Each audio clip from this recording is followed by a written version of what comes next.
Well, Ben and I have been covering a lot of iOS games. We've covered handheld games before, but we haven't really touched the Android market. Now we are finally taking a look at a device that gives us the ability to do so. This is the Wikipad. This thing is $250. It is the latest in tablet gaming. Ben, what'd you think of the Wikipad? Well, it's an interesting story with the Wikipad because this was originally designed as a 10-inch tablet. However, they redesigned it as a 7-inch tablet, and it's a very compelling idea. You've got essentially an Android tablet, and then you've got this giant controller like joysticks and D-pads. It makes it like a Wii U gamepad. Sort of does. You snap it right into it, and you've got access to sticks and buttons and conventional, traditional gamepad devices. Now, is this the first time you've ever actually played with an Android tablet? This is the first time I've ever had any Android-like experience. A virgin. You know, so I was excited to jump in, especially with this device. There's so much going on. There's so many different little stores you can go into, and it's like, oh, it's PlayStation certified, so I can go and I can check out the PlayStation store. It's like, oh, I can go into the Android store and I'll check out stuff that they have here. And it's like, oh, I can go to the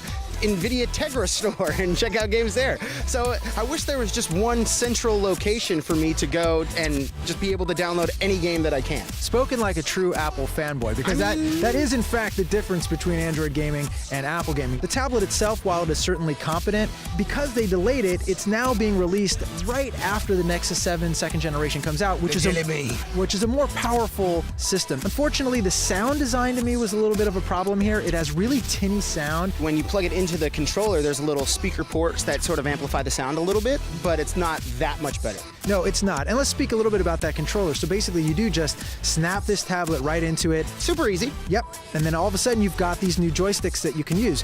There's a problem with that, though, for me. And one of them is when they redesigned it to be a 7-inch tablet instead of a 10-inch tablet, now you have 10-inch control. They essentially did, because now you have these giant sticks all the way up at the top of your device. It becomes top-heavy, and it's a little weird trying to control a game when you're all the way up here and the game's down here. This is not the most comfortable gamepad I've ever played. Yeah, but that being said, I do like the fact that it works well. I did have fun with the games that I was playing. The first-person shooter element aspect worked well with the controller. Well, for sure, this has always been a problem for people who want to play first-person shooters on a touchpad. Problem solved. Yeah. Giant control. Well, yeah, I mean, the virtual pads never work. They always suck. So it's nice actually having joysticks. On the other hand, I don't know if these joysticks are great. It just felt like some games work better than others with these joysticks. Yeah, I can see that. So you're not really sure what you're going to get. You might find a game that says gamepad or controller ready, but when you download it, it's a little bit of a crapshoot whether or not it's going to be too sensitive or it's going to work well, or if a button's going to be in a weird place and you can't remap it. I found this just to be such a big, wonky controller. It almost turns